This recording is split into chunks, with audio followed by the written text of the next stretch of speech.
Do you want more contrast and depth in your prints? Well, then you really need to learn how to dodge and burn. But here's the thing, I'm not gonna give you some basic tutorial because that's not what you need. I'm gonna do something far better. I'm gonna go through the fundamentals on why dodging and burning is such a powerful tool. Because once you understand this, you'll know exactly why it's the best darkroom tool we have available. I'm gonna break this down and walk you through an easy to follow example where I can explain exactly how you can start getting more out of your prints. So this really all does start with the negative and how much information a negative can record compared to the paper. So a negative can hold like 13, even more stops of light, whereas your paper has a range of about 7 stops. So you see the problem? Well, it's really not a problem if you know how to record all that information the negative captures onto your paper, with one caveat: you have to be able to get the contrast in areas of the print where you want them at the same time. And you can pretty much get this all done through dodging and burning. Now, don't get me wrong, you do have a lot of control over your negative contrast. And I think it's very important when you are out shooting to be able to visualize and have an idea of how you're actually going to try to print that negative when you're taking the picture. I mean, a lot of this is going to come down to how much confidence you have in your darkroom techniques and your negative developing techniques. But right now we're going to be focusing more on the darkroom side and how dodging and burning can solve this problem. So when it comes to getting all the information from your negative to the print where and how you want it, you have to wrap your head around this idea of global versus local contrast. Global or overall contrast is going to be the areas of the print from the darkest black that you want to the brightest bright that you want. That's going to be the global contrast. Now, throughout the actual print, you're going to have these zones or areas, and that's going to be referred to as local contrast. Now, if you take the shaded building side of this image, for example, you could take the deepest shadows to the like mid grays of the building. That would be local contrast of that section of the print. Now, for this particular negative, if I was going to try to print it for the global contrast just straight, I would end up having to use like a grade 0, like a really low contrast. And what would end up happening is that area of local contrast in the shadow of the building would end up not having any contrast in that part of it, and it would look real muddy and flat, and to me, uninteresting. And conversely, if I printed at the contrast that I felt was right for the shadows of that building and just did a straight print, but yet printed it to where there was shadow detail, the highlights in the main building and the highlight in the sky on the buildings would be completely blown out, as you see here. So in essence, what often happens with our negatives to our print, if we print them for the global contrast, the print ends up being kind of lifeless in areas and uninteresting. But we can combat that by dodging and burning local areas to keep the local contrast where we want it, and then put the overall global contrast all recorded on the paper. This is what makes dodging and burning so magical. All right, before I go over the example print, do me a favor, leave me a comment in the comment section. Let me know how you're liking this video so far.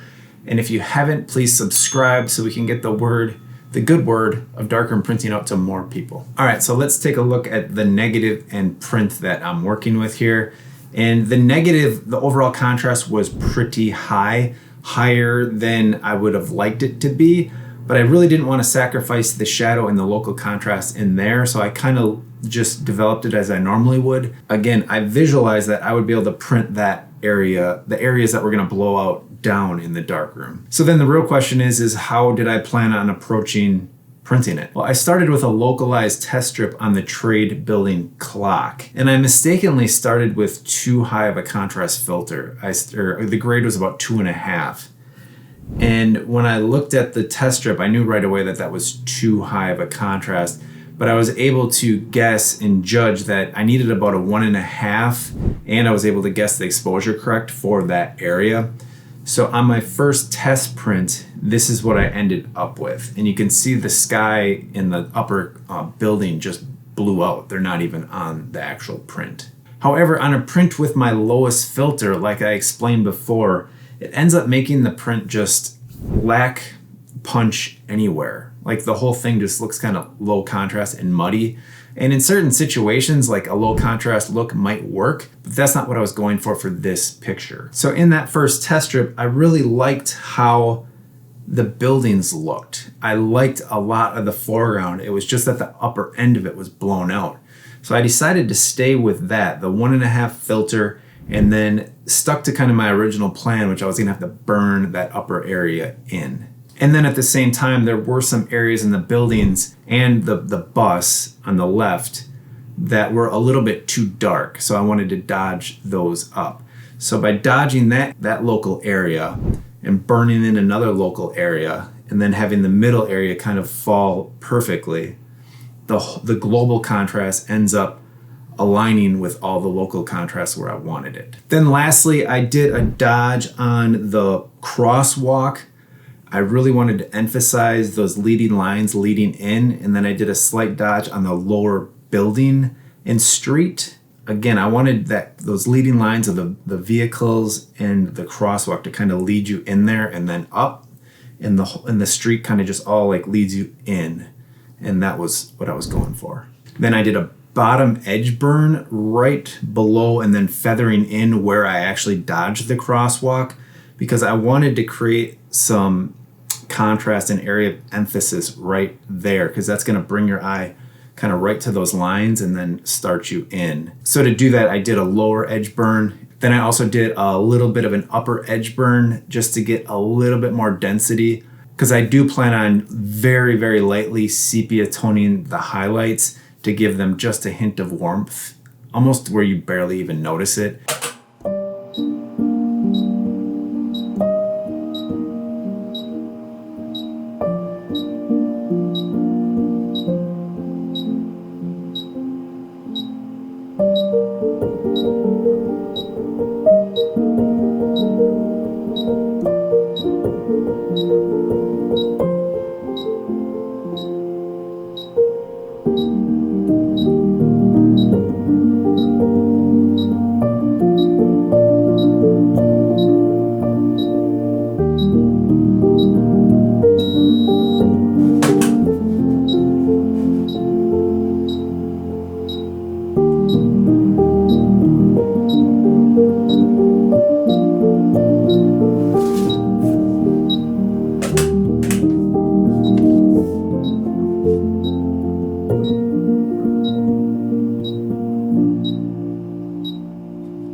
So in this case, split grade printing wasn't necessary, no masking, nothing fancy, just one of the most, if not the most powerful tool we have in the darkroom, dodging and burning. And if we can get the global contrast and the local contrast to play nice and wrap our heads around this concept, it's really gonna allow us to just make more depth and get the right contrast in the areas we want it and draw attention to the areas we want to. And that's just gonna make our prints way more interesting. And if you enjoyed this video, make sure to watch the next one right here.